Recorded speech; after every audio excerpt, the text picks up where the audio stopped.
Sa kalsada lumaro at nakipagsapalaran. Lihitin mo naman lalaro na ako sa kalakaran. Mga laro na di mo pwedeng basta ayawan. Kung susubukin merong bubunutin, di lang laruan. Nakahanda kang putukan, nakipagpatintero kahit sa kapulisan. Mahirap ang maging taya kapag sila ang kalaro. Di lang mga balapuba ang iyong makakatagpo. Nakasalamuha ko na mga may tira at banok. Hindi gumamit ng pagrino dahil kayang tumayo mag-isa.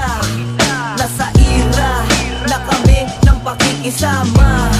Street life nakapis na, streetwise na mabisa.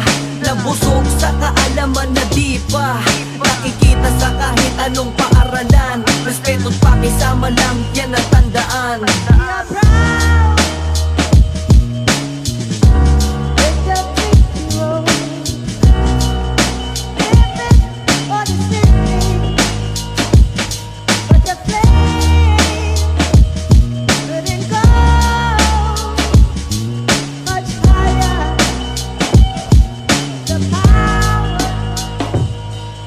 Wala kayong alam kung anong meron sa amin. Yung di nyo nasikmura, nakuha kong kainin. Lumagaring sa kalsada, pati sa iskinita, para paghiwalayin yung totoo sa kumakara. Marami sa amin ang kapag bulsa nila'y butas. Kahit walang itinanimay sa labas namimitas. Mas malaki pa yung kinita nila sa kalokohan kesa yung kinikita ng may pinag-aralan. Ganyan ko ilalarawan aking mga kalugar. Kung patay parada ka, sa amin di ka tatagal. Karamihan talaga sa lugar ko malakas. Di basta tira pasok aming mga palabas. Yan ang tunay na rason kung bakit nagkaganon. Kung hindi ka susugal, mananatili kang gutom. Hindi na ubra sa amin ang mga walang kaalaman. Batang maligaya to, lugar ng mga palaban.